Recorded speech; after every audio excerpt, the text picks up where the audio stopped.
Call the Committee of the Whole of Monday, February the 26th to order. There is an agenda in front of you. Can I have a motion, please, to adopt the agenda? Councilors Forster and Randawa. Any additions or deletions of that agenda? All in favor? Any opposed? It's carried.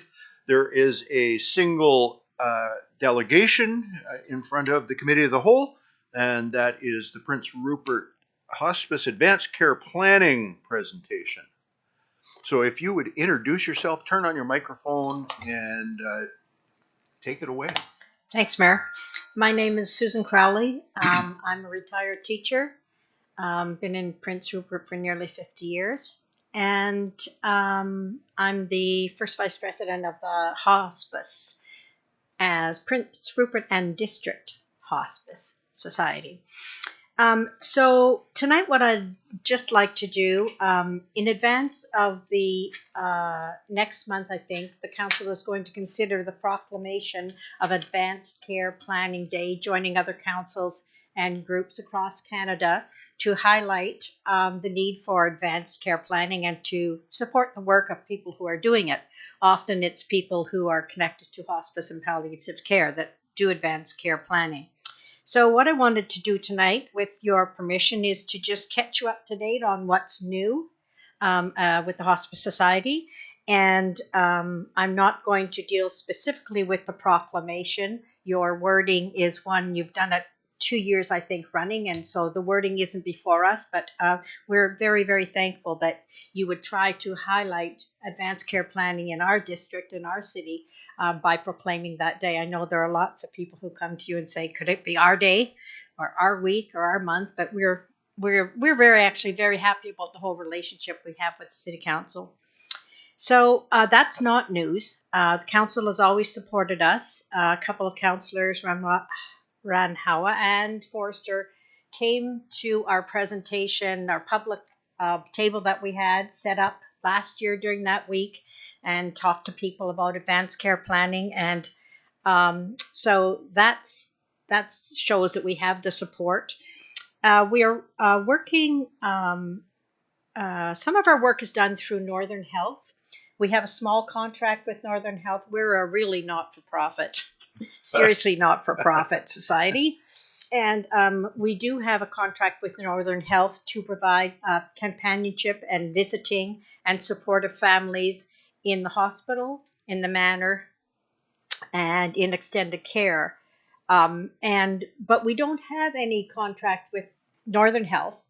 They have the responsibility in the province for helping to provide folks here with advanced care planning, but we haven't really worked too much with Northern Health on advanced care planning. They're centered out of Prince George, and we haven't really worked too much. We're hoping to work more with them in Prince Rupert, but we kind of are doing it in the last year, and we're going to continue working a lot with the seniors. And that's where Councillor Cunningham has been super supportive as well, because we offered 4 workshops through the Seniors Center. The Senior Center did all the advertisements, set us up in the place, an hour-and-a-half long workshop for them. And I think we reached about 60 people. And probably 59 of them have not completed their advanced care planning papers, but they have the idea of kind of what to do. And so there's another connection that we have with council and council support. One thing that's new is that a lot of the larger hospices, led by the hospices of Victoria and Vancouver Island together, have done, as a joint effort, come up with a provincial definition of what a hospice service is. Because we offer palliative and hospice services, lots of people are not quite sure. So they've come up with exactly a definition of what hospice is. I can leave one behind so that it can be at least the where people could look for the definition. They've come up with 3 definitions of what hospice is, and the one is the most basic definition of hospice that we have been using, that people would be familiar with. Hospice societies provide emotional, social, practical, spiritual, grief and bereavement support and care to enhance quality of life and maintain dignity for those living with or affected by life-limiting illness or death.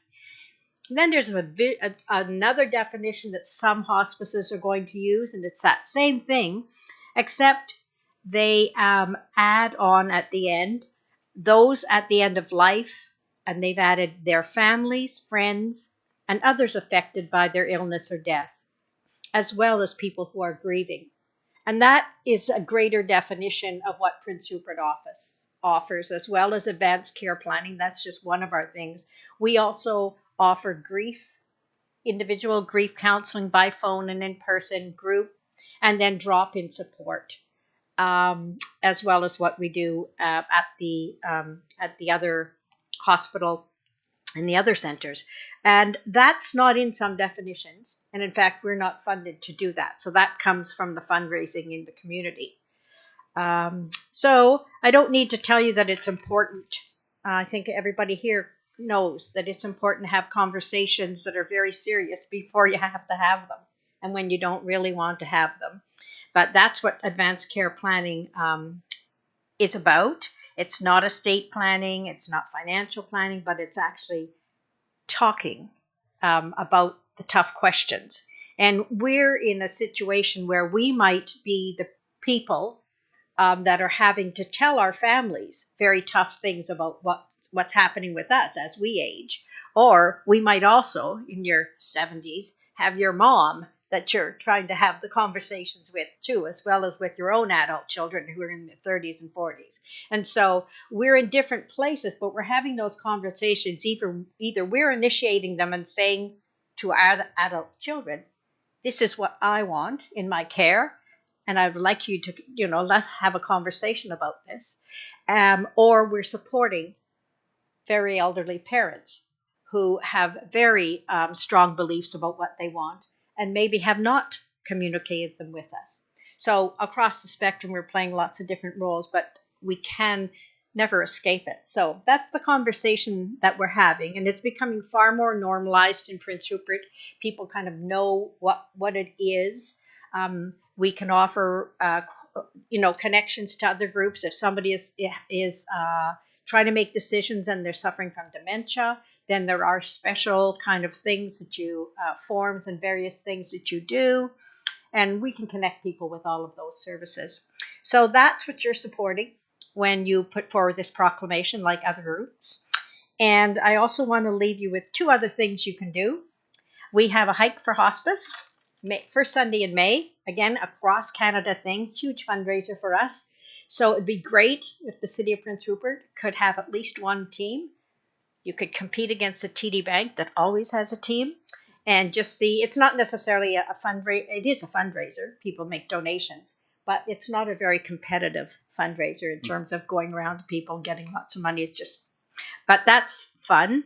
And we've had huge success, and thanks again to other departments of the city for helping us to organize our very first and our second hike for hospice, because it was a new thing. And so thanks to that, it just went smoothly. Everything went well with permits, etc. The other thing is one of the things that other groups in town have done, and the city might want to look at it, or one of the departments of the city might want to look at it, is booking somebody from hospice to come to talk to employee groups about what advanced care planning is. And some places do it where the employer gives a half an hour and the employee then gives an hour or something like that. And so we've been able to kind of tailor it to the age group and just talk to people about, these are the forums, this is what we're on about. And so if the city was interested in that, or any department of the city, or you are connected with some other group, we've been offering our public ones through the seniors, and they've been very well accepted. But that's a group that you think, of course.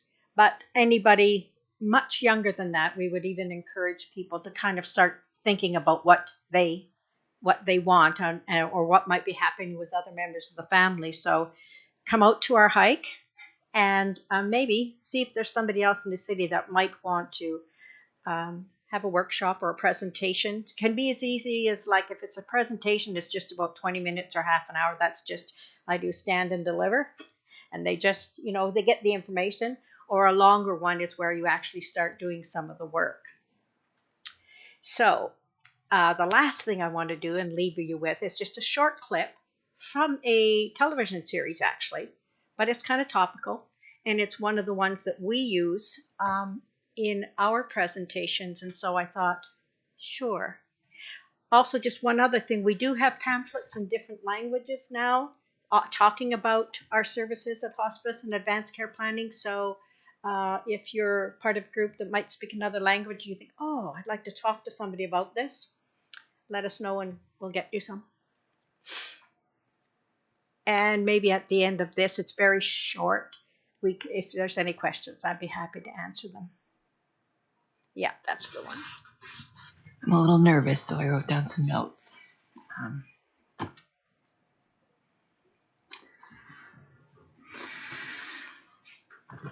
There is no easy way to start this. When Dad died, it was a shock, right? We were all left scrambling, trying to figure out our roles and how to move on. And the one silver lining of this awful disease is that I have the opportunity to make a plan to try and ease some of the burden. So first things first, no matter how this thing goes, no matter how slow or fast, if decisions need to be made for me, Miguel is the captain of that ship. We have talked through every sad scenario, and the last thing he needs to deal with are disagreements about my care. So I need to hear you all agree to that. We agree. Of course. Yes. Yeah? Great. Thank you. And Kev, Miguel wasn't asking about the guest house for fishing buddies.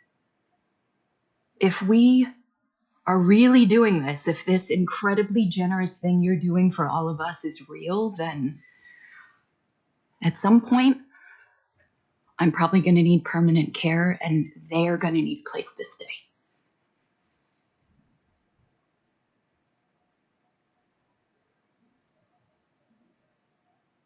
But hopefully we are a very, very long way away from that. But in the event that Miguel, God forbid, is not here to make those decisions for me, I'm going to need one of you to stand in for him. And I've thought long and hard about who that should be. I don't want there to be any confusion or fights. There are a lot of reasons for my decision. I hope that the three of you can respect it.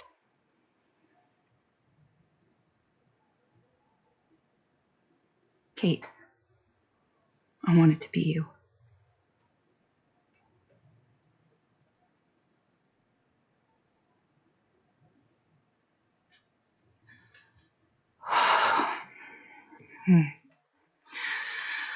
Believe it or not, that was the easy part of the family meeting.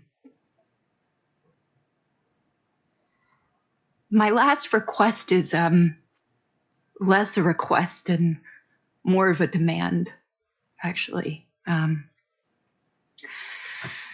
This disease is a real bastard, and it's set me on a road that's going to have a lot of ugly twists and turns, and I'm afraid it's going to be a lot harder on all of you than it will be on me, and I hate knowing that. I hate it. But what I don't want every holiday for the camera to be focused on me. So I need you all to hear my voice right now, your mother's voice with all of her faculties. You will not make your life smaller because of me. This thing that's happening to me will not be the thing that holds you back. So take the risks. Make the big moves, even if they're small moves. Forge ahead with your lives in any and every direction that moves you. I'm your mother, and I'm sick. And I'm asking you to be fearless. And if that seems like a tall order, well, guess what? It is. But the only acceptable response is a resounding yes, ma'am. Yes, ma'am. Yes, ma'am.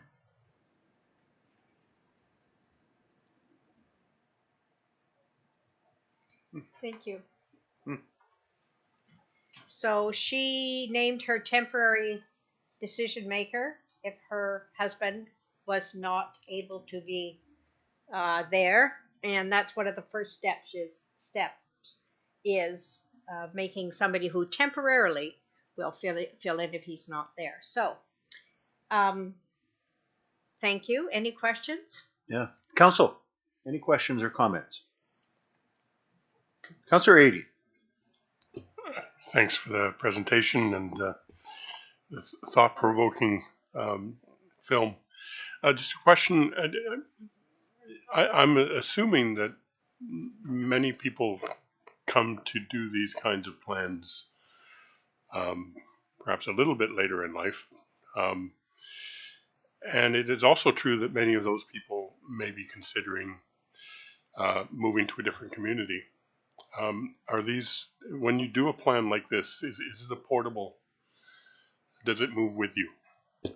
Yeah, any of the decisions that you make, yes, it is portable. I mean, if you have in as part of your plan, well, I think I'm going to live. Let's see if I can get into Wayne Place, and then I might move to. You're really thinking ahead. That would have to be transferred. But the decisions that you make about who you want to speak to in a temporary manner, in case you can't speak for yourself, all of those, any other things, yes, absolutely. Very few of the core fundamental ones do not need any lawyer involved. They just need signatures of people who witnessed you signing it, and so that's completely transportable. Leaving the province and other things, it's a little bit different, but most jurisdictions will try as much as possible to follow your plans. Sometimes people have had to speak over an iPad with somebody who's in another province and things like that, but they definitely try to stick with exactly what people want. It's a gift. It's a gift that you're giving your family. And it's a gift that you're giving the medical people that are working with you, and they really do support it when something is written out, at least when you've started it. Mm-hmm. Councillor Ady, did you have a follow-up? No, just thanks for the response. I appreciate it. Councillor Forster. Thank you. I really appreciate this presentation, as I did last year. As you mentioned, as a medical professional, this is helpful. And it's not just for our older parents or older relatives. I myself did mine in my 20s, and I update it every few years because I spend a lot of time driving on the highway. I spend a lot of time where if an accident happened, I'm very certain in what I would want to happen. And I want to give my family that gift of not having to, in an already tense crisis situation, have to suddenly argue about what they think. And so I just wanted to clarify, because there are so many different forms that people can fill out. If somebody wanted to start those types of conversations today, my understanding is they're the My Voice book, which I think you maybe brought a copy of, which is a lovely resource that's available in many community organizations. And it's a good place to start considering where would I want to go. And I encourage everyone of all ages to start having that brave conversation with the people they love. So thank you for this presentation. Thank you. Any other comments? Councillor Cunningham. Thanks again. I've heard the presentation more than once, and I know it's made an impact on quite a few people at the senior center. It's made a difference in some of them, and that little short there it's in your face. Brings it home. I've been involved in a couple of deaths, unfortunately, in the last little while, and one wasn't really prepared for one, and it turned into quite a mess. So it's estate planning and all that stuff is very important. And, as you get more gray hair, you realize it more and more. Thank you again. Yeah, ahead. thank you all. I would just say that the conversation is the most important thing, to be honest. If somebody writes down on a sheet of paper and somebody else signs it, then that's what they want. But the conversations, that's the hard bit, I think. And so I'm not saying that the forms aren't important, but the beginning of the conversations, I think, is really one of the most difficult things that families have to do. And it doesn't guarantee that there's not going to be some hard feelings or whatever, but it sure sets things going much more easily than if there's nothing. I remember this is the human confession, if you will. I remember being very impacted last year when you presented and saying to myself, I got to do something. And I can't believe that the clock has ticked around one entire year and I have not done anything. So thank you for coming and prompting me. We can see you then in the springtime. I'll send you the dates of the workshop over at the seniors, 1.5 hours. Excellent. And you have to come to get a book. So, Okay. But it's available online, free, my voice. Excellent. Sorry? Yeah. Great. Good. All right. Thank you very much. Take care. Is there anything else, Council? If there's nothing else, I'd entertain a motion to adjourn to the regular council meeting. Councilor Rondawa, Councilor Adey. All in favor? Any opposed? It is carried. Meeting is adjourned. And I will call the regular council meeting of Monday, February the 26th to order. There are two late items that are on your desk in front of you, and they will come onto the agenda as 6D as in Delta and E as in Echo.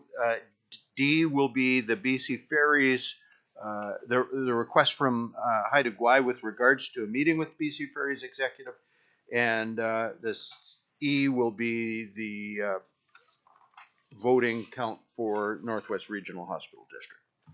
And with that, I'd entertain a motion to adopt the agenda. Councillor Cunningham, Councillor Niche.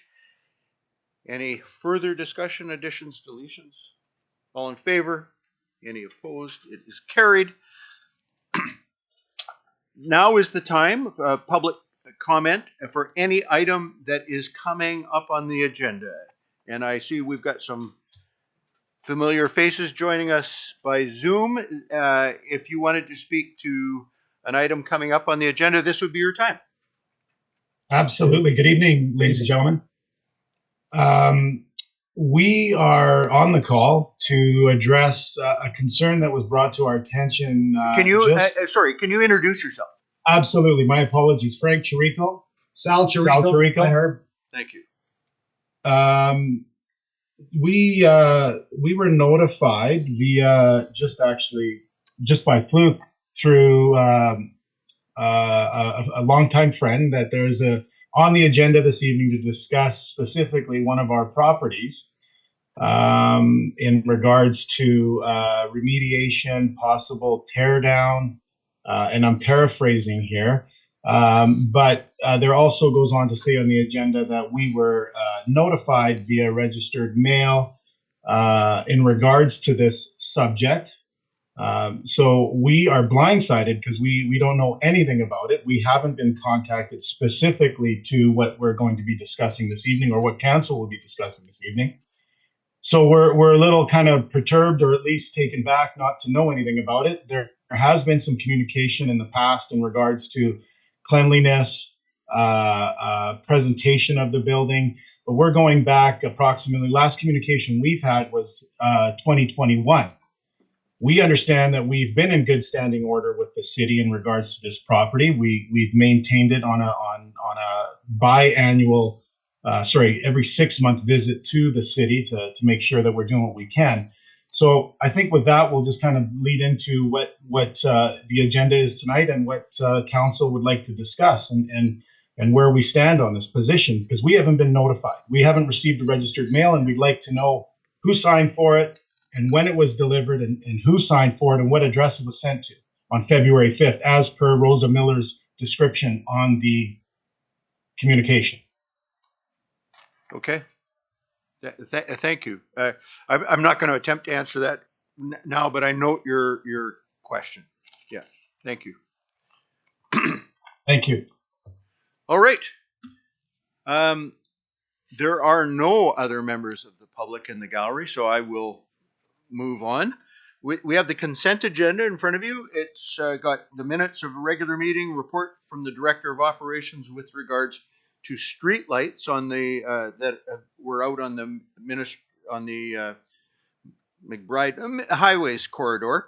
Request for a letter of support from the Prince Rupert District Métis Society, and the recommendation is that all the consent agenda items be approved as requested. Can I have a motion to that effect? Councillor Adey, Councillor Skelton Morven. Any comments or questions? All in favor? Any opposed? It is carried. All right, that leads us right into 6A, which is a report from the Director of Corporate and Legislative Services with regards to 201 2nd Avenue West and a remedial action order, with a recommendation that Council directs staff to proceed with a remedial action order under Section 73 of the Community Charter, whereby the City of Prince Rupert will proceed with the building removal located at 201 2nd Avenue West, with the cost of removal placed on the property taxes for the said property. The Council directs staff to provide notice to the property owner in accordance with Section 77 of the Community Charter, and that Council agree that reconsideration of these orders may be made in writing within 14 days of the notice provided under Section 77 of the Community Charter, and that if no reconsideration notices are received within 14 days of the notice provided, staff are directed to proceed with the remedial action orders immediately as requested. Is there a motion to that effect? Councillor Niche, is there a seconder? Councillor Forrester. Discussion. Councillor Niche. Well, I would just like to speak, about this property. I mean, I know Sal, I don't know Frank that much, but because you're in the room and this is a discussion that needs to be had. This is a property that is in long need of repairs, and this is just a process that we have to go through to further it along. I would think that you fellows would probably want to. Sorry, Councillor Niche, I'm going to interrupt you. Yeah. Direct your comments to me, Okay. not towards them. Okay, I would think that the Chiricos would probably want to repair their building and have an opportunity to do that. So, that being said, over the last couple of years, we've been looking at downtown, trying to make it a better place. We've been taking down buildings recently, and in the last few years, we've actually offered many opportunities for grants, or not so much grants, but taxes, so you can fix your building and have what is the name of that agreement? Revitalization. The revitalization grant that we were doing. So if you want to look into that or talk to Ms. Miller about that, you will see that. Again, Okay. towards me, please. Okay, Mr. I know Mayor, it's hard. if they would like to look into the available revitalization opportunities that we've given up for tax incentives to fix buildings in the downtown core, it would probably be in their benefit. I would like to see the building repaired myself. I think it's probably one of the few that could be repaired. And it would be nice to, as that area of gets redeveloped here, it sure would be nice to see that building become part of that area. So I would like to point out that this is not a matter of us just wanting to tear down random buildings. This is a matter of us trying to clean up our downtown, and we hope that you can be part of it. Councillor Cunningham. Okay, two questions. One, what impact does, if they did not receive a notice, does this have on this piece of legislation? And secondly, what are your intentions No. about the building? Direct it towards me. I'm looking at you. No, but you can't say you. What are their intentions, right? You're talking to them, even though you're looking at me. I know this is difficult. I know this is really difficult, but it's really important because I don't want them to feel like they're under the spotlight directly, okay? So what you can ask what their intent, you can ask towards me. What are your, No. or what are their There you intentions go. towards the building? All right. We did it. Thank you. I'm quite sure that over the period of the last 2-3 years, as that building degraded, Rocky has seen it. You guys have been in town. I've seen Tony. You were aware of. You're talking to them again. You Okay. may not talk to them. You are aware of the deterioration of the building. They are aware. Yeah, and so I'm just wondering what their intentions are. There you go. Thank you. Dr. Buck. Your Worship, with regard to the question as to the effect of the owners not having received the letter that was sent in this process. Well, first of all, we know the letter was sent, registered, and it was signed for. So we know it was received by, for where the property, where the letter was sent to. So, but that letter is not required for this process.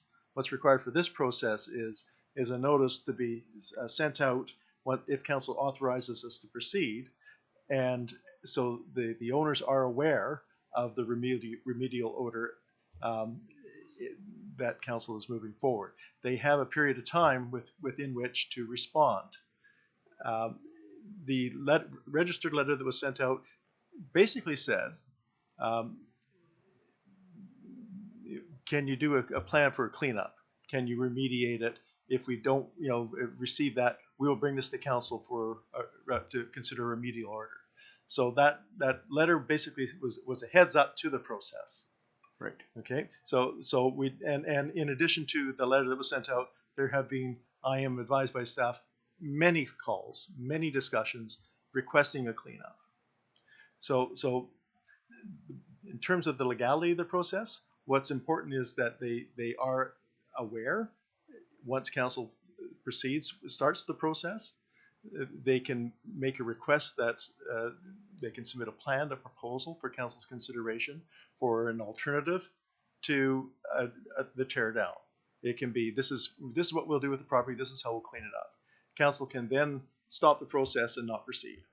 And so in that process, Councillor Cunningham's second question could be answered in terms of what's the intent for the property. And that's exactly right. They and staff will be happy to speak with them about what they could submit for that. But basically, it'll be to council's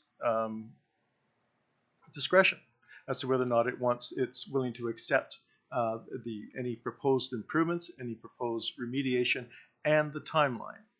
And if any agreed to improvements and remediations are not done or not done to a timeline, council can continue with the process. Okay. Councillor Forster. Oh, I'll come back to you, Councillor Cunningham. Sorry, I think Dr. Buchan summarized. I just wanted to make sure I understood this all correctly, if it's all right, Mr. Mayor. Absolutely. So what I understand is that if council passes this, if we vote in favor of this, the next step would be a letter would be sent to the property owners. Correct. The property owners would have, from that date that it's sent or received, I'm not certain there, Okay, we'll get 14 clarity. days to send a written response to the city manager or whoever the writer of the letter is to outline what their plan is for the property, which then we could at that point pause the process or make a determination at that point. Is that Correct. is that a correct It's- summary? it's, what I'm it's, hearing? it's a absolutely correct summary, and let's get clarity on whether the 14-day clock starts when the letter is sent or when the letter is received. Do we know? Sounds like we don't have clarity right away. We can get that. I'll have to provide the clarity on that. Correct. Okay, thank you. Thanks. Councillor Cunningham. Okay, two things. One, clarity, does that delay this? The clarity on when the time starts? Yes. Okay, the other thing is, we're dealing with people here that have more than just one derelict piece of property in town. They have some very nice property in town. Correct. I don't think their intention is to walk away or leave this. I have a lot of faith in the fact that they will want to fix this up. It's a piece of property that can be fixed. You know, maybe they can open a donut shop now that Baker Boy's going. Frank would look good in an apron. For those that may be listening at home and don't know, that property once many years ago was a donut shop. Yeah. Yeah. No, that's why I sort of Yeah, threw that bit in exactly. earlier. But All right. that's why I asked what their intentions are. Correct. If their intentions are to fix it up, I can see council giving a bit of leeway to it. If their intentions to stall, then you know something's got to be done. So that's why I was asking what their intentions Well are. done. Well done, Councillor. All right. Any other questions or comments from council? Yes. No. Can we get an answer from them what No. their intentions are? No. The only opportunity for them to speak was at the beginning. They can communicate that through by letter. Yeah. Yeah. So, yeah. All right. Any other comments or questions? Councillor Adey. I'll just point out the larger context is the degree of public concern with derelict properties in general, both in the downtown core as well as out in the neighborhoods. That's why we have moved towards these kinds of considerations for different properties. And I'm confident that if there is goodwill and there is room in the process, which there seems to be, for some remediation, that we would support that. So I don't see moving this forward as a sort of prelude to condemning a building so much as moving it forward to see the improvements that we would like to see happen as a matter of principle, not just with this specific property, but as these questions unroll in with other properties as well. Yeah. Yeah. I think that's a good context. I think we're rounding a corner. We're going to get the water pipes fixed. We're going to start rebuilding Second Avenue as part of that process. We're seeing the new RCMP building coming out of the ground. Whether people like it or don't like it, the roundabout will redefine that portion of town. There are opportunity for housing projects along there. And the community can expect, and building owners can expect, both residential and commercial, that there will be more of these actions taken because it's part of an overall move towards improving our community. And there's certainly a hunger for that. And I think it's been well outlined that this may feel like it is it's a legal bureaucratic process, but it's one that's designed to lead to a better outcome. And if the building owners come with a good proposal in a timely manner, then that's the outcome we all want, right? And so I think other building owners, other property owners should be on notice that we can only do so many at a time. It's a very intensive process for staff, but there is an intention that these kinds of reports will be in front of council on a regular basis throughout the remainder of this year. All right. Are you ready? All in favor? Any opposed? None opposed? The motion passes.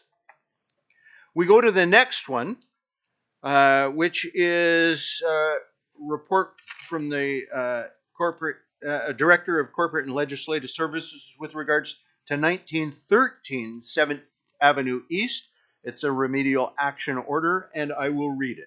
With a recommendation that council directs staff to proceed with a remedial action order under section 73 of the community charter, whereby the city of Prince Rupert will proceed with the building removal located at 1913 7th Avenue East, with the cost of removal placed on the property taxes for the said property, and that council directs staff to provide notice to the property owner in accordance with section 77 of the community charter, and that council agree that reconsideration of these orders may be made in writing within 14 days of the notice provided under section 77 of the community charter, and that if no reconsideration notices are received within 14 days of the notice provided, staff are directed to proceed with the remedial action orders immediately as requested.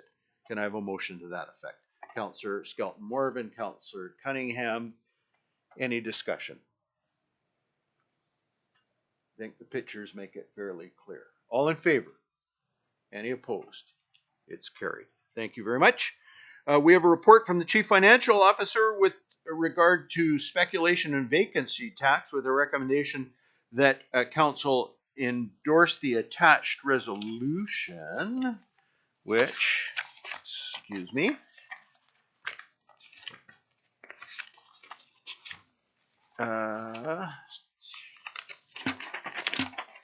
sorry, I'm just getting to it here.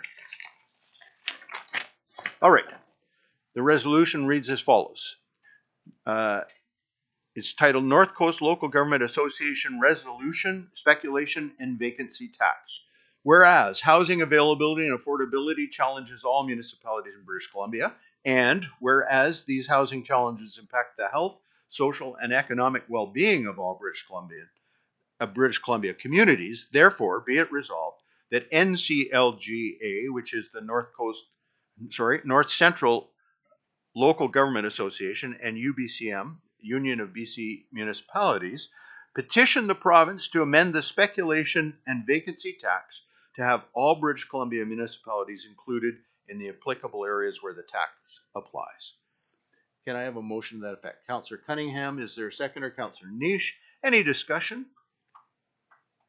All in favor? Oh, sorry, Councillor Randhawa. So if this resolution go through, and then speculation and vacancy tax, so who collect this tax if that applies, like city or province? Dr. Buchan, I believe it's the province, but I'll defer to Director Bombin. Thank you, Mr. Mayor. Yes, so the province is the one that collects the tax, and then they remit it to the regional districts from where the tax was collected. Councillor Cunningham. Can I make an amendment that the city gets the tax? You can try, but it'll. Well, why would the regional district get it? Director Bombin. The way that the province has described it is that housing problems result not only in the municipality, but also affects the nearby communities of that municipality. So by providing it to the regional districts can then make the decisions for the affordability. Now, of course, I will recognize the fact that in the North Coast, it's a very different situation compared to some of the lower municipalities. But right now, that is the way that it is structured with the province. And so, although you will note that the report mentions that there is a credit, which basically says that if your house is worth $400,000 or less, you won't actually have to pay any of the tax, provided that you qualify. So in our areas in the North Coast and probably all the way up through the north, there's probably not a whole lot of homes that are vacant that are above that $400,000 assessed value. What this particular resolution is really looking for is to try and dissuade people from having vacant homes and turning those homes into long-term housing. Whether the change in the future is to have the vacancy tax actually go to each community from where it actually originated from, that would be something that I believe that the entire province could probably, under UBCM's guidance, be able to lobby for. Councillor Cunningham. So how does this vacancy tax apply if you have a residential unit with a suite, like we're encouraging, and one half of that is empty and the other half is rented? Or so you have a primary resident. Yep. Understood. And the primary resident is vacant, but the suite is occupied. So then the house is theoretically occupied. So does this tax apply to that? Director Bauman. That's a very good question. I haven't dived in too far into that one, but my assumption would be that it actually is considered being used because the suite is being used. I note in the short-term rental, and I don't know whether the principal would. I'm really speculating here, but the principle that the province implemented was in your principal residence. It's different from somewhere else. I would think that would carry over, but I think it's a question worth answering. Yeah, it's a really good question. Yeah, Councillor Niche. I definitely think that this would be a great thing for, I mean, I've talked about this before as far as vacancy goes. I mean, we have a housing group in this town, and I can't remember their name, that actually purchased up many houses years ago and rented them out, and they have fallen short on funding, and now we've got a whole bunch of their houses are sitting there for years, have been sitting empty and boarded up because they don't have the funds to repair them. So it's time for them to either sell them or fix them, because you know there's plenty of houses that should be returned back to the system, and this is, I guess, one way hopefully in doing it. Councillor Cunningham. But that being said, I agree 100%. But if these houses are worth less than 400,000, they're exempt from the tax. And if they're in poor condition, the assessment probably is under 400 some odd thousand. So I think considering this vacancy house tax was designed for the Lower Mainland, right, where housing values are a lot higher than they are in the North Coast, we should actually, or the province should actually look at the value in different areas as different than when they start taxing vacancy. Because you get away out in the middle of nowhere with an empty house, it's not going to be worth as much as a house that's empty in North Van or Vancouver. No, listen, I think those are good points. I would suggest that we don't change the resolution. Its simplicity is what will carry the day. And I think once if government looks to implement this, we should involve ourselves in that very discussion. Yeah, yeah. That's where UMBC and NCGLA would step into the picture. Yeah, yeah, yeah. UBCM. All right. All in favor? Any opposed? It's carried. You have. We'll move on to item number 6D. That is the letter that came from Haida Gwaii. It's got a number of signatures on it from Haida Nation, Skidegate Band Council, Old Madset Village, the Mayor of Dodge and Geese, Mayor of Port Clements, Masset, and the electoral. So basically all the elected officials. And quite simply, they are asking for, they're asking us to support them by writing a letter to the people they've addressed this letter to, encouraging them to take up the commitment that was made when the meeting took place here, to convene. What they're asking for is Creating a vision for our coastal ferry system is very important and long overdue. However, it's our view that the charting the course vision for coastal ferries process is not positioned to deliver a vision that represent the needs of the North and Central Coast. And so they're looking for an opportunity to have a gathering that would address the specific needs of the North and Central Coast. Can I have a motion to write that letter? Councillor Cunningham, Councillor Forster, any further discussion? Councillor Cunningham? I was approached by these people for this letter. I've been working with the Haida Council on this, as well as with the Ferry Advisory Committee. And the way the ferry system's designed right now, even for seniority, it's very southern coast oriented. And there's been an argument for years and years that the federal funding for the ferry system was designed for the North Coast route only. BC Ferries is saying no, it's for the whole system. So that money gets siphoned down to the whole system. And again, we're the orphans of the system. And they're looking for our support because, obviously we're the hub for the Route 10 and Route 11. And without our support, it doesn't carry as much weight. So I really encourage council to support it. And it's interesting, they even mention, and I think it's a remote possibility, but they mentioned the possibility that ferry service could be positioned to serve as Ketchikan and reconnect us to Southeast Alaska. All right. Go ahead, Councillor Cunningham. Quite sure you're familiar with that idea of BC Ferries having a third ferry that it's been around as long as you've been involved in politics and that, and it didn't go anywhere simply because of the Alaska politics more than anything. But it's being rejuvenated again with BC Ferries running a ferry from us to Ketchikan and using that same ferry to beef up the Route 11. Yeah. All in favor? Any opposed? It is carried. Then we have a letter from Northwest Regional Hospital District. This is really just housekeeping. It's about assigning the voting strength. The City of Prince Rupert holds 5 votes at the Northwest Regional Hospital District table, carried by 2 individuals. These are weighted votes.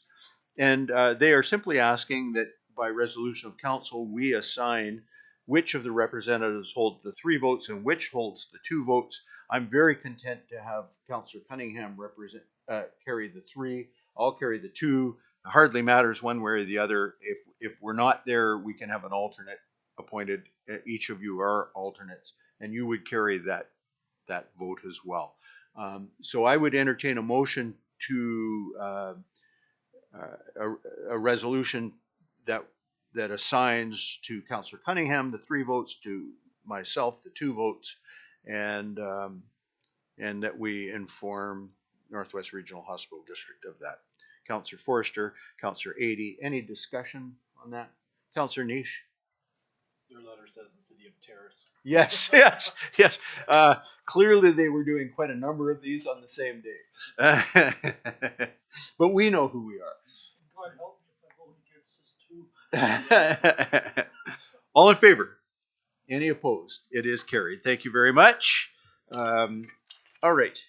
We have a bylaw, City of Prince Rupert zoning amendment bylaw number 3506-2023. Recommendation that council give fourth and final reading to the City of Prince Rupert zoning amendment bylaw number 3506. This, for the members of the public that wonder why these things all of a sudden show up with fourth and final reading, is we're simply waiting for approval from Ministry of Transport before we could do this final reading. Can I have a recommendation to that effect? Councillor Adey, Councillor Forster, any discussion? All in favor? Any opposed? It's carried. Finally, or not finally, but in terms of motions and resolutions, we've got a notice of motion was served last week by Councillor Adey, and it reads as follows. Be it resolved that the City of Prince Rupert invite representatives from business, industry, government, local First Nations, Northern Health, and the medical community to discuss and implement strategies that support recruitment and retention of medical professionals in Prince Rupert with an immediate focus on physicians, and that the city consult with Northern Health regarding the appropriate public use of emergency services, publicly available alternatives for non-emergency services, and to support Northern Health by using the city's communications to publicize the resulting information. Councillor Forster. I would like to declare a conflict of interest, so I will step out. Thank you. Councillor, I'd ask that you close the door behind you as you leave the chamber. Thank you. Mr. Pond, Mr. Mayor, may I ask that each resolution have a mover and seconder for each one? Yes. Okay, moved by Councillor Rondawa, seconded by Councillor Adie. Discussion, Councillor Adie. As the person that brought this up last time, I won't go back through all of the rationale that I offered there, as riveting as it might have been. I do think these are important initiatives, though. And just to frame it slightly differently, I was driving back from Terrace today, and it was a beautiful day. If I had been forced to make that journey in the opposite direction because of a medical circumstance, perhaps it would have been okay. But even then, there were a couple of commercial vehicles in the ditch along the way, and the notion that we could conceivably have a circumstance where our emergency room closes, although I'm not aware of any immediate panic there, but if it was to take place, that journey is so heavily dependent upon the weather that it would be very problematic. And so I think this is one of the points of this is to see if we can't offer some initiatives that will stabilize those possibilities so that we're not at risk. I do also want to credit Councillor Forster, who brought up last time that we should be framing it as not just recruitment but also retention, and that point is well taken. And finally, I just want to say this is not by any stretch of the imagination to perform any kind of an end around the people at Northern Health and in the Ministry of Health and our own MLA through her portfolio. It's not to sidestep their authority. That's where the authority lies. It is to offer support, to help them if there are ways that we can help them, and other interested groups that participate can help them move those initiatives forward and provide some stability for the staffing of the medical profession. So I'm framing that as our attempt to offer what we can in terms of resources, communication, and ideas to move these issues forward. And I think both of the motions are important. Councillor Cunningham. Councillor Rondawa, you were the mover. You go ahead. Yeah, so Councillor Eddy already explained a lot. So I just only wondering, if we should add timeline when the meeting should be done, or motion is like this be okay? Are we looking for any timeline? So you can add a timeline if you want. I think that we all understand there's urgency to this, and so as fast as practical, we'll work at getting that group together. Yeah. Councillor Cunningham. Okay. Where to even start? We've been harping on this transportation Highway 16 corridor for 7-8 years. Northern Health promised us better transportation systems. Never came through with it. They promised priority for not orthopedic, but optometry appointments. Never came through with it. Our citizens and residents of Prince Rupert have taken a backseat to a lot of the services that we should be entitled to have in this town, and never given an alternative to going to Terrace to do it. And exactly what Councillor Edie says is so true. I don't know how many times we haven't been able to travel that highway or get a medevac in here for that fact. So we're isolated. We need those services. I don't think we should be worrying too much about stepping on any toes here. Terrace has already done their own recruitment. Kitimat has just done a study on recruitment, and I think we've just got to follow suit. I think right now Northern Health is bogged down just on recruiting for Mills Memorial. It's, like I said last time, $700 million hospital. They're having trouble even recruiting for their existing hospital, and they're going to have more trouble recruiting for that. It's going to put more pressure on the other outlying hospitals and areas. And this notice of motion, I think, is very, very important. I jumped the gun a little bit. I've already talked to some of the industrial partners, I guess you could say, and they're more than willing to sit down and discuss it in a round table, out of the box sort of thing, and come up with ideas. I've talked to you about the mayor power when a doctor comes to town. Lee did it a couple times when he was mayor, drove him around, and that. And I have heard stories, and I know personally, I talked to one doctor and it was true. He wanted to come to Rupert. He was told he should be going to Terrace because of the new hospital and everything else. So we've got to step up and do some recruiting on our own. I think that's very important. And this is just the first step in doing it. I think we should get a hold of that copy of that study that Kitimat just put out and read that and get some ideas from that also. Because if we don't, we've got excellent staff from the top to the bottom, cleaners, doctors, everyone up there, but they need help everywhere. Every department needs help.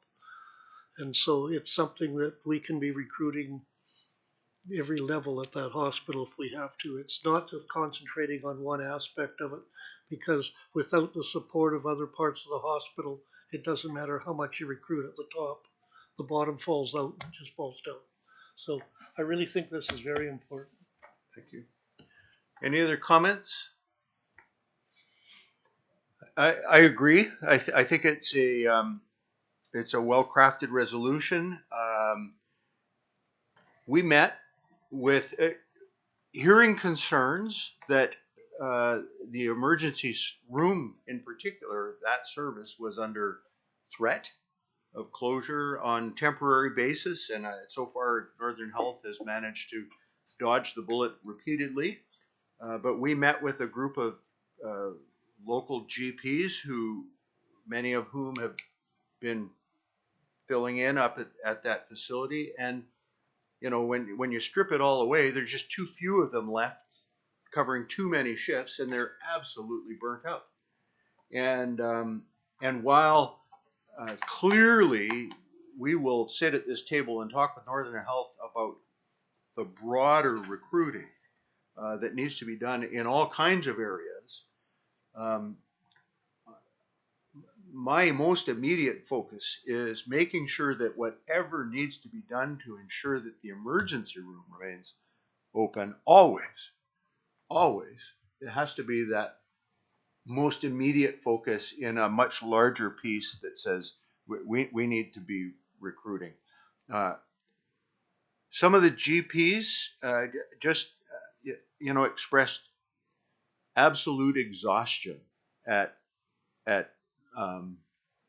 pulling shifts day after day after day after day after day, doing their own practice, and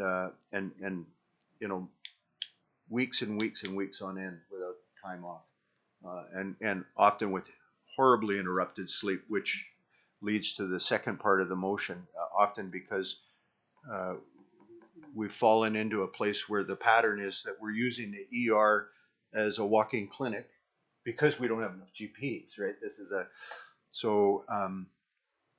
And there's no question that there's a shared interest from everybody to ensure that that emergency room stays open, from industry, from First Nations, from local government.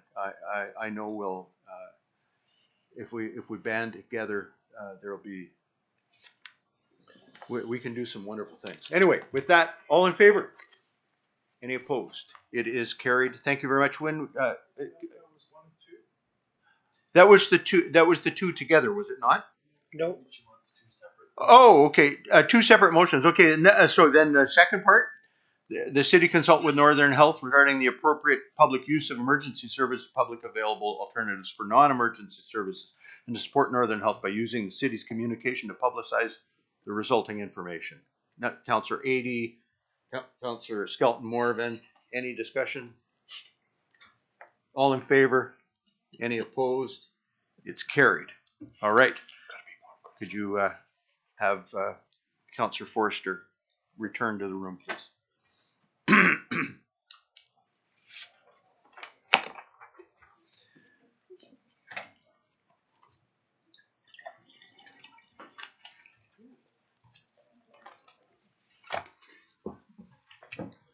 And finally, Council, it is Council Roundtable. Any items that you would like to raise at this point in time? Councillor Randhawa. Thank you, Mr. Mayor. So we had another very successful all-native basketball tournament. Yes. And so I would like to thank all the committee members, our city staff. They done great job, and all volunteers for organizing another very successful tournament. Yes. Thank you, everybody. Yeah. Well said. Well said. 64th annual all-native tournament. Amazing. If there's nothing else from council, I just want to give you a real quick update since we were last together. You know that I left the council chamber here, got in my car, and I drove immediately to Terrace. Got in there at 11:30 at night, grabbed a hotel room, so that I could leave the next morning on the 5:30 flight. They have a 5:30 flight out of Terrace, and I some people question why would I go use the Terrace Airport instead of using the Rupert Airport. I use the Rupert Airport every possible chance I can, but I also want to make sure that we're where we need to be, and that's the only way you get to Vancouver, to be there on time for an 8 o'clock meeting, and so it's a matter of trying to do it all. There was a housing conference put on by UBCM. So easy to slip into talking about the university when you don't mean it. And that was a very useful time, just from the content itself. But beyond that, it gave me an opportunity to spend a considerable time with Minister Ann Kang. And remember, and this is in the lead up to a decision yet to be made on the RBA. And Minister Ann Kang is the Minister of Municipal Affairs. That decision is driven by her and her ministry, and so I wanted to make sure that we had as much face time with her as possible, and she was very generous with that time, and she and her staff at the housing conference. But there was a second reason for being in Vancouver, and that's that there was Globe 2024, which is it happens every second year in Vancouver.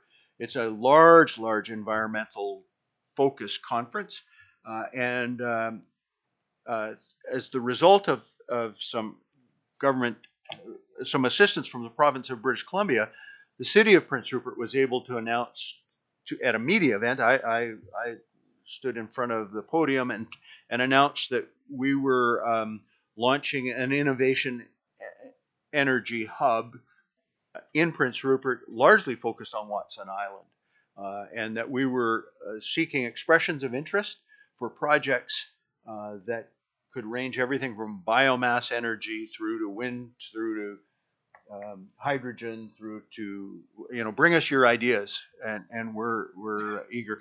The idea being that expression of interest will lead to a winnowing process that will eventually lead to RFPs, where people put some cash on the table and say, we're a serious proponent, we want to do business in Prince Rupert.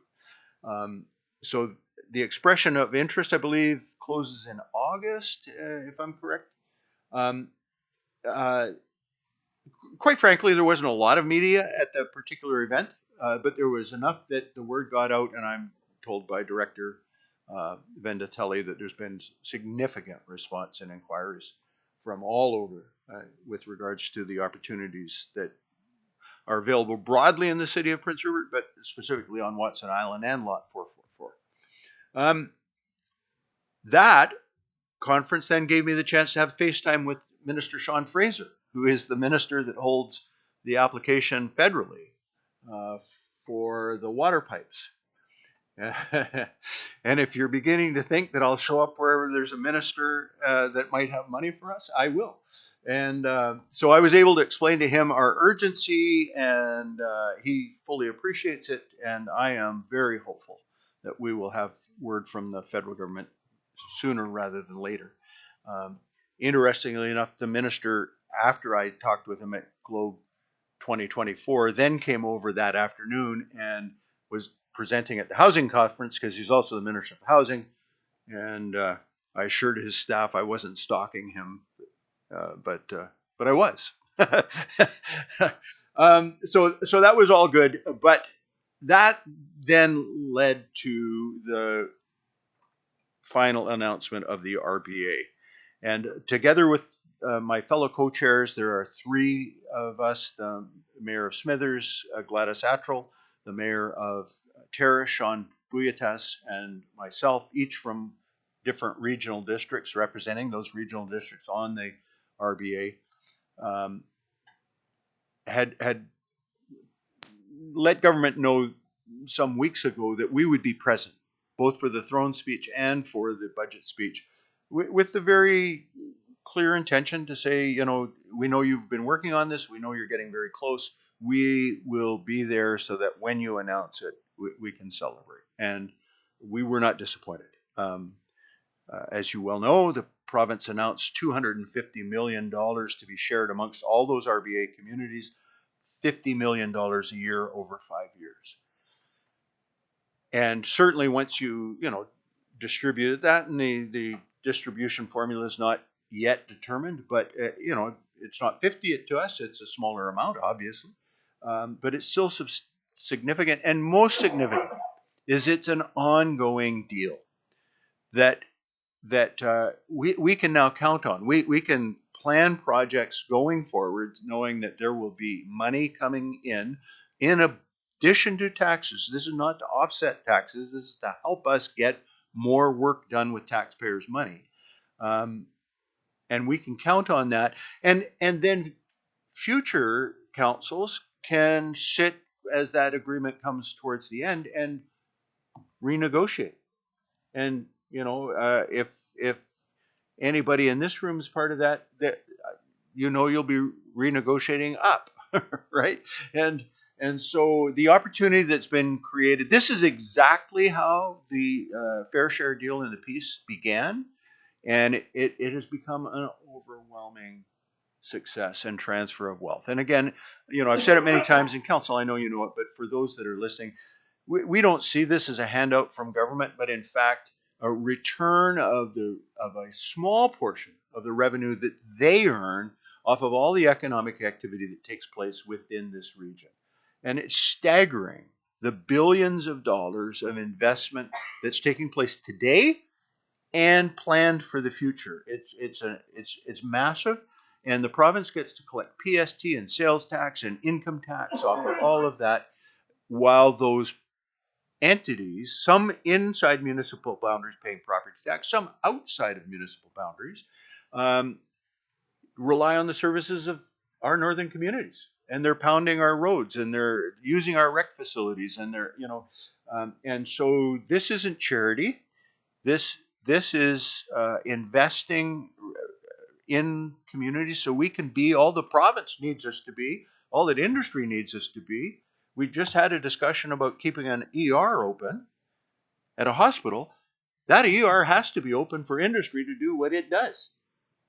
And so these are all interlinked pieces of building the kind of community that that can attract young, talented workers who will choose to live here, bring their families here, and become a part of making those industries work, whether it's working directly in them or in the services that feed into them, like teachers, like nurses, like doctors, like city workers, that the whole thing. So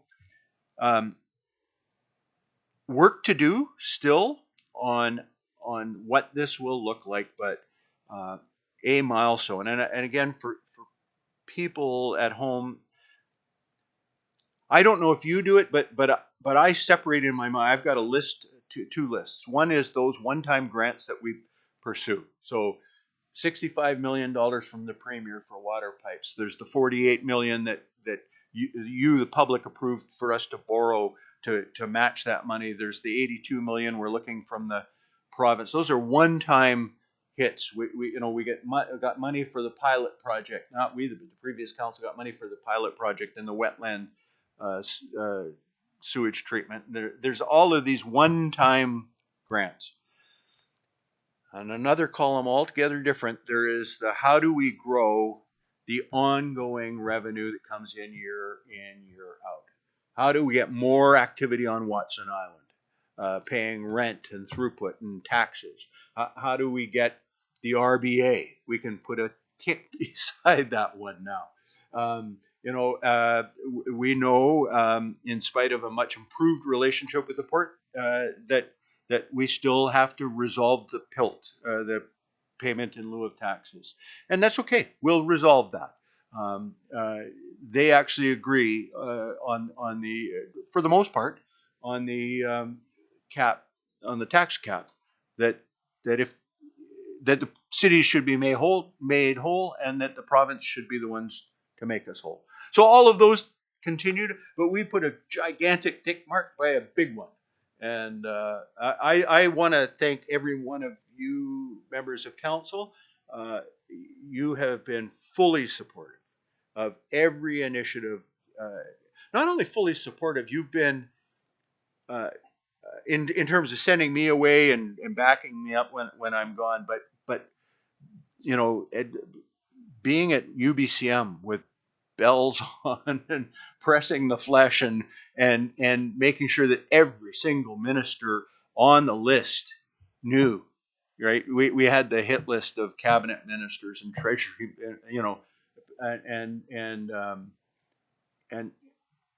and there are some people, a few, who think that these things just happen, that it would have happened anyway.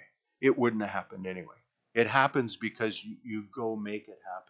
So I want to thank all of you for being such an active part of that. I see Councillor Adie's hand and Councillor Cunningham. Councillor Adie. Just for clarity, it's a process that began quite a long time ago, and I think we would be remiss if we didn't mention specifically, in terms of council members, the previous mayor, Lee Brain, absolutely, and Councillor Blair Moreau. Absolutely. And to that end, thank you. I did have a note written to myself, don't forget. And I did.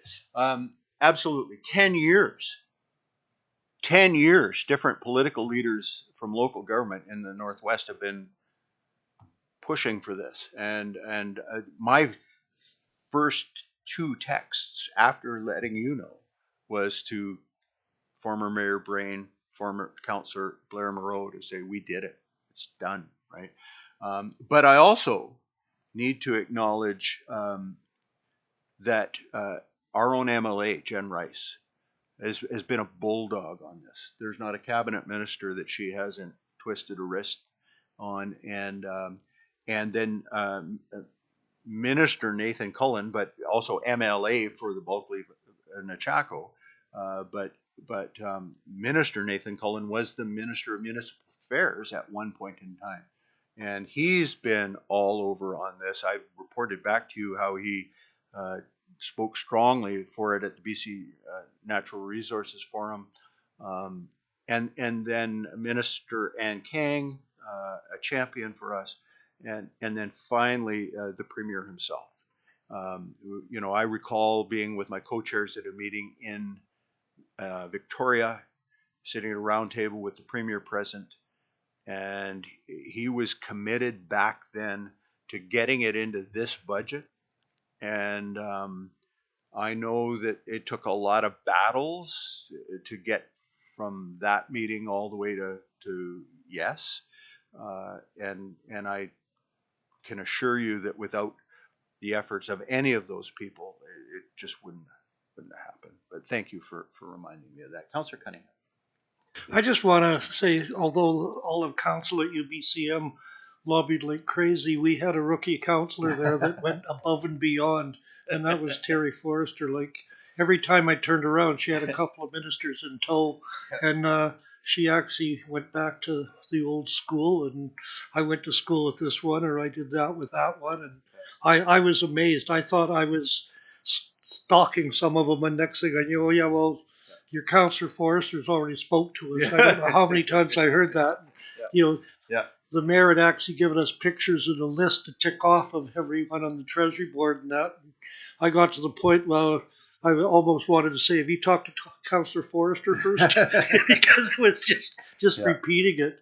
And back to your flying out of Terrace, people got to realize that I've done that where you've left in the morning, come back at night. You save hotel bills like crazy. And even if you stay at a hotel in Terrace, it's $150 versus $500 in Vancouver right now. So, you know, it does save the, you know, even though it's a little bit of a hardship on you, it does save money. Yeah. No, thank you. And then I want to recognize our own staff. Like we don't get to do any of this without staff making sure we know what we're talking about, making sure that everything's ready, that we got briefs, and that can't do it without the staff. So thank you for what you do. The reports, people challenge us sometimes with that we hire consultants to do reports. The RBA wouldn't be happening if we didn't have the kind of reports it takes to prove to government. Great to say, hey, we got holes in our roads, but we wouldn't have got $65 million from the Premier if we did not have a very detailed report that outlined 26.5 kilometers of failing pipes, and he could thumb through it, and it was, and that costs money. It costs money. It takes time. It takes staff and consultants. And I was in the meeting with the Premier a year ago at UBCM, Mayor Brain and myself, and we sat back and staff did all the talking. We just sort of interjected here or there, but the staff had Corinne, Rosa, Dr. Buck, and they just, by the time he finished hearing us, you could just see the brain going, because he didn't, they brought out the PILT, they brought out the caps, they brought out the RBA, they brought out our deficits and everything. And, we've heard the figures till we're almost numb with them, I should say. But, it was interesting watching him and his staff listen to our staff, and everything just rolled over. And, we walked out of that meeting like, wow. Yeah. Yeah. So our staff takes a lot of credit for a lot of stuff that gets done around. Agreed. Council, if that's all you've got, thank you very much. Let's have a motion to adjourn. Councillor Adey, Councillor Skelton Morven, all in favor? Any opposed? It is carried. Thank you. Meeting's adjourned.